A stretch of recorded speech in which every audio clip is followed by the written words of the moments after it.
Terima kasih saudara, Anda masih bersama kami di Kompas Petang, saya Cynthia Rompas. Komisi untuk Orang Hilang dan Korban Tindak Kekerasan Kontras menyebut adanya upaya teror orang tak dikenal terkait advokasi yang dilakukan atas upaya revisi Undang-Undang TNI. Hal ini disampaikan Kepala Divisi Hukum Kontras, Andri Yunus, yang menyebut kantornya didatangi orang tak dikenal. Dalam beberapa hari terakhir ini, Kontras menduga tindakan ini dilakukan sebagai upaya teror yang dilakukan pihak tertentu atas kerja-kerja aktivis Kontras dalam mengawal upaya revisi Undang-Undang TNI.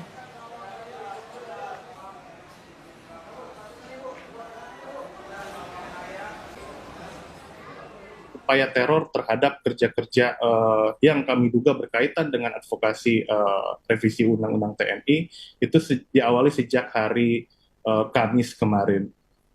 hari Jumat kemarin dengan ditandai ada orang tidak dikenal di siang hari, kemudian menggeber-geber motor di depan kantor kami. Oke, kemudian, itu berarti hingga dini hari ya Mas ya? Kemudian, betul Mbak, hingga besoknya kantor kami didatangi oleh 3 orang yang mengaku-ngaku sebagai media ingin bertemu, tapi kemudian tidak menjelaskan dari mana dan apa nama medianya. Dan 3 orang tidak dikenal tersebut datang pada tengah malam, yang menurut kami ini tidak tidak patut begitu ya, dan tidak melakukan janjian terlebih dahulu terhadap kami. Selain itu juga kami ditelepon oleh nomor tidak dikenal. Sebelumnya, Koalisi Masyarakat Sipil untuk Reformasi Sektor Keamanan menggedor pintu rapat Panja RUU TNI yang digelar di Hotel Fairmont, Jakarta. Dengan membawa poster, 3 orang aktivis mendesak masuk sambil menyampaikan kritik terhadap anggota DPR yang sedang rapat dan digelar tertutup. 3 orang aktivis yang tergabung dalam Koalisi Masyarakat Sipil untuk Sektor Keamanan mendesak masuk ke dalam ruang Ruby 1 dan 2 Hotel Fairmont, Jakarta. Saat rapat Panja RUU TNI digelar pada Sabtu kemarin, Andri yang merupakan aktivis Kontras masuk ke dalam ruangan sambil meneriakkan kritikannya. Ia juga meminta agar pembahasan RUU TNI dihentikan karena dinilai tidak sesuai dengan proses legislasi.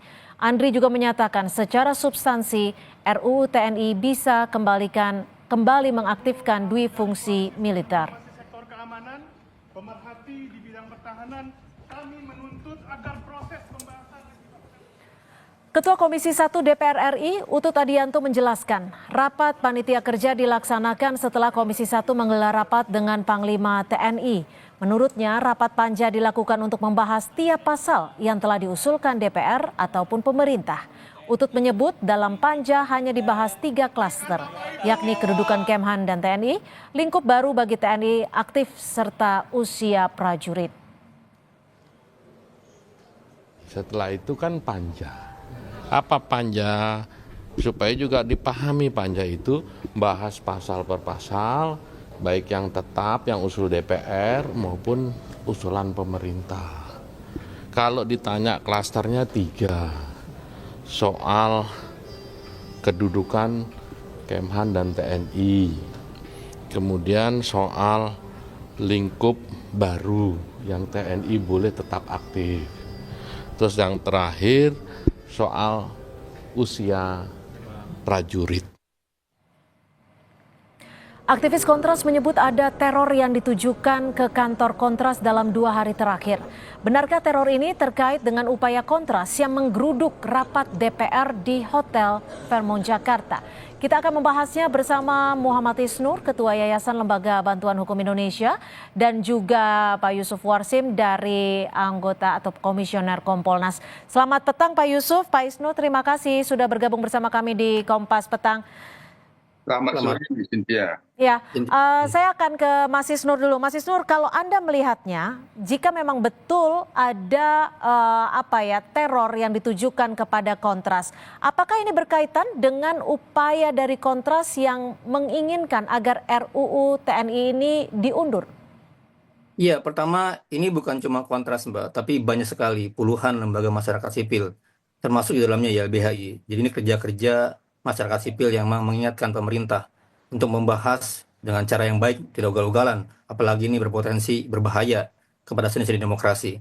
Nah, terkait peristiwa-peristiwa yang terjadi semalam ya, dari kemarin sore sampai tadi dini hari, itu kami melihatnya bagian yang secara langsung ya. Karena kenapa? Pertama, ketika terjadi peristiwa di hotel, itu langsung terjadi dorongan-dorongan, terjadi pengusiran, terjadi pelarangan masuk yang lebih lanjut di hotel itu.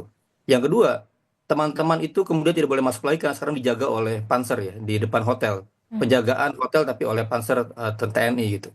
Yang ketiga, yang berjaga atau mendatangi atau kemudian mencoba kasih pesan ya dengan bolak-balik menggaungkan motor sampai mencoba telepon juga bagian dari yang secara langsung diterima oleh teman-teman Kontras.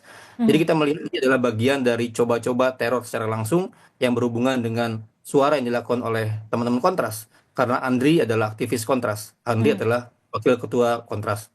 Jadi kami melihat secara langsung ya. Dan bukan hanya ya kali ini serangan-serangan atau ancaman ke Kontras dan masyarakat sipil bukan hanya terjadi sekali, tapi sering, Mbak. Sejak tahun 98 dulu ketika Kontras zaman Munir ya, memperbaiki banyak undang-undang termasuk undang-undang TNI, mendorong pelarangan bisnis TNI, membongkar misalnya operasi Mawar ya oleh para penculik terhadap aktivis.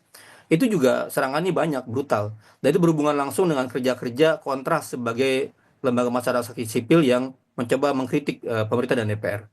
Tapi saya coba ingin mengkonfirmasi, apakah upaya teror yang dihadapi Kontras ini sudah dilaporkan kepada kepolisian?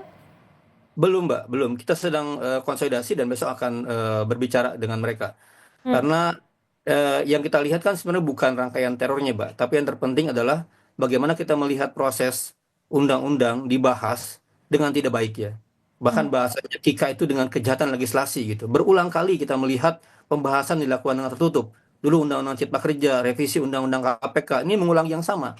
Kita melihat bagaimana proses yang harusnya terbuka, partisipatif ya, berhati-hati, mendengarkan semua pihak dilakukan dengan tertutup.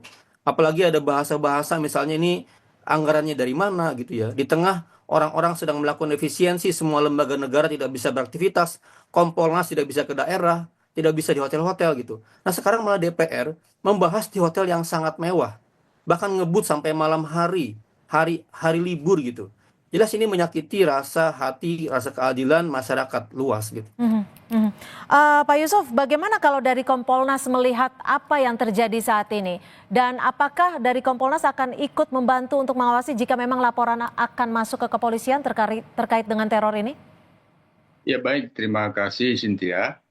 Jadi kami ada memantau pemberitaan yang sebagaimana yang disampaikan teman-teman Kontras dan tadi juga disampaikan oleh Mas Isnur, kalau memang itu ada indikasi dirasakan teror, tentu sepatutnya kita tegakkan negara hukum, dibuat laporan ke kepolisian dan itu tentu nanti akan kami pantau dan kawal proses itu.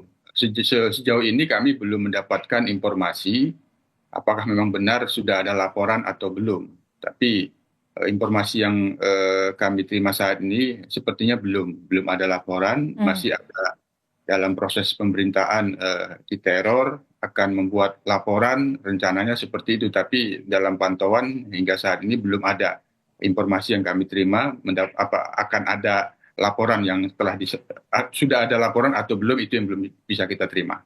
Jadi artinya jika memang laporan itu belum masuk, belum diterima oleh kepolisian seperti yang dikatakan Pak Isnur, artinya tidak akan bisa dilakukan proses apapun? Karena ini kemarin ada dalam pemberitaan tadi pagi, kemarin kan soal peristiwa ada rapat yang di hotel.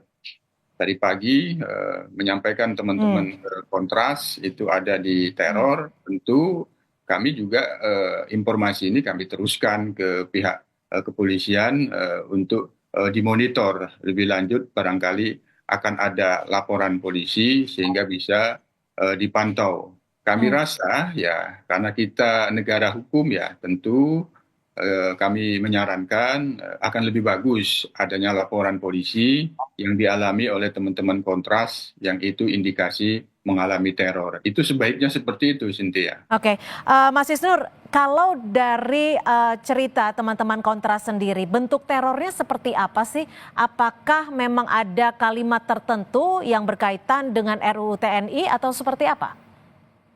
Ya, pertama tindakannya mereka ini datang di kantor, di depan, nunggu semalaman, terus bergantian, kemudian mencoba pengen masuk gitu, terus lalu lalang mobil juga parkir di depan kantor, mereka juga membunyikan kendaraan dengan sangat sering semalaman, terus mereka juga coba telepon berulang-ulang ya, dan ketika dicoba get kontak itu berhubungan dengan namanya diduga ya, makanya karena get kontak ya diduga dia bertugas di salah satu institusi gitu.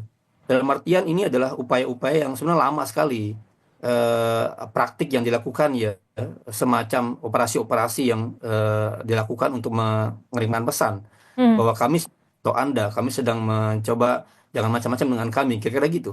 Hmm. Nah ini Hmm. menurut saya ini pertama segini, kalau emang itu ada dari institusi manapun harusnya dia ditarik. Jangan kemudian berikan kesan seperti ini. Ini belum jadi apa saja udah ngirim pesan seperti ini gitu. Yang Kalau kedua, Anda menyebutkan ini sudah berlangsung beberapa lama, artinya tidak ada keterkaitannya ketika teman-teman dari Kontras melakukan apa bisa dikatakan penggerudukan di Hotel Fairmont hari Sabtu lalu? malam sangat berhubungan, Mbak. Tetapi kan ancaman kepada Kontras, ancaman kepada YLBHI ini kan bukannya sekali ini. Hmm. Reaksinya cepat biasanya, berhubungan dengan peristiwa apa. Kalau yang semalam orang nungguin, orang datang, menyuarakan, orang coba telepon gitu, itu jelas berhubungan langsung dengan tindakan kemarin di Hotel Fairmont gitu. Itu jelas sekali, sangat erat hubungannya langsung ke sana gitu. Oke, Pak Yusuf, kalau dari Kompolnas melihatnya bagaimana? Apakah ada indikasi dari keterlibatan institusi tertentu terkait dengan teror yang diterima oleh teman-teman Kontras? Tentu kami sebagai pengawas kepolisian tidak bisa masuk ke apa yang Mbak Cynthia tanyakan. Namun sekali lagi ya apabila memang dari pihak Kontras seperti biasa lah, kan seperti biasa namanya di kantor itu ada sesuatu yang janggal, tidak pasti ketahuan gitu. Sepertinya saya menilai ini dari apa yang diberitakan dan yang disampaikan teman-teman Kontras ini, sehingga bisa menyimpulkan bahwa ini indikasi teror.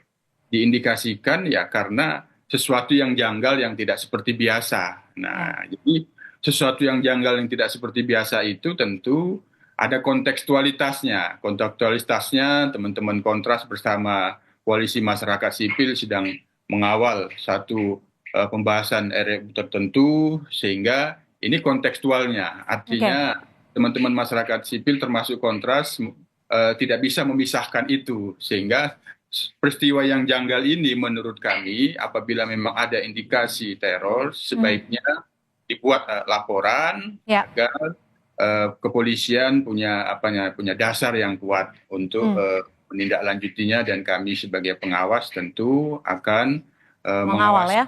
memantau prosesnya nanti. Ya, kita negara hukum ini sebagaimana mestinya. Itu Mbak. Ya. Mas Isnur, kalau dari pengakuan teman-teman Kontras, Mas Isnur sempat memastikan juga ada tidak rekaman CCTV terkait dengan teror ini? Ada Mbak. Foto-fotonya ada, CCTV-nya ada juga. Direkam semua. Lalu akankah melakukan ataupun memberikan laporan kepada pihak instansi berwajib? Ya, kami sedang berkoordinasi dengan teman-teman ya. Karena kan kita jangan juga sampai kehilangan pokok utama masalahnya gitu. Apa itu masalahnya adalah pembahasan RUU yang dilakukan dengan kebut-kebutan ugal-ugalan itu gitu. Dan penuh dengan masalah di substansinya, mengancam demokrasi. Nah, itu sendiri juga masalah gitu. Karena bagi kita ketika ada wakil rakyat, ada orang yang digaji oleh rakyat, ada lembaga demokrasi yang melakukan tindakan-tindakan, juga itu sebuah keliruan yang harus juga diproses, dilaporkan dan lain-lain gitu. Nah, ini kan peristiwa yang harus kita pandang secara komprehensif. Tidak hanya serangan atau ancaman ke Kontrasnya. Nah, kita juga tetap fokus pada masalah intinya dengan tetap harus menjaga keamanan, tetap menjaga juga keamanan dari teman-teman Kontras. Akankah ada tindakan atau antisipasi ataupun preventif agar teror ini tidak lagi terjadi dari teman-teman YLBHI maupun dari teman-teman Kontras? Itu jelas sekarang juga terornya bukan hanya fisik, Mbak, tapi juga teror hukum. Karena sekarang ada pelaporan resmi, kami sudah terima laporan nomor laporan polisinya. Itu buat kita juga bagian pembungkaman. Orang berekspresi, orang mengingatkan, orang datang kepada rapat negara ya, rapat pemerintahan, rapat wakil rakyat, kan bagian dari kritik gitu. Nah sekarang ada upaya pembungkaman pelaporan oleh seorang satpam gitu. Dia dianggap Oke. mengganggu, dianggap mengancam, pertanyaan kerugiannya apa bagi satpam ini gitu. Ya. Justru yang harus diingatkan adalah kenapa rapatnya di hotel gitu. Mhm. Nah ini juga ancaman yang menurut saya Kompolnas harus mengawal, jangan sampai Oke. upaya pemidanaan ini terus berlanjut. Jangan sampai upaya pembungkaman masyarakat menjadi takut berbicara, takut mengkritik, takut bersuara, takut bergerak gitu. Itu sendiri kita mohon Kompolnas untuk Baik. menjaga agar berlanjut ya. Baik, Pak Yusuf, terakhir apa saran ataupun masukan mungkin yang bisa disampaikan dari Kompolnas terkait dengan aksi teror ini? Ya, tadi kembali seperti yang saya sampaikan di awal, dirasa ada sesuatu yang janggal tidak seperti biasa, yang kemudian diindikasikan sebagai teror, apalagi kalau memang sudah ada cukup merekam apa yang dirasa indikasi teror itu, sebaiknya dibuat laporan kepolisian. Ya. Sehingga ini kita akan pantau dan awasi prosesnya. Itu Mbak Cynthia. Baik, terima kasih Pak Yusuf Warsim dan juga Mas Muhammad Isnur sudah berbagi perspektif di Kompas Petang sore hari ini. Selamat sore. Selamat sore.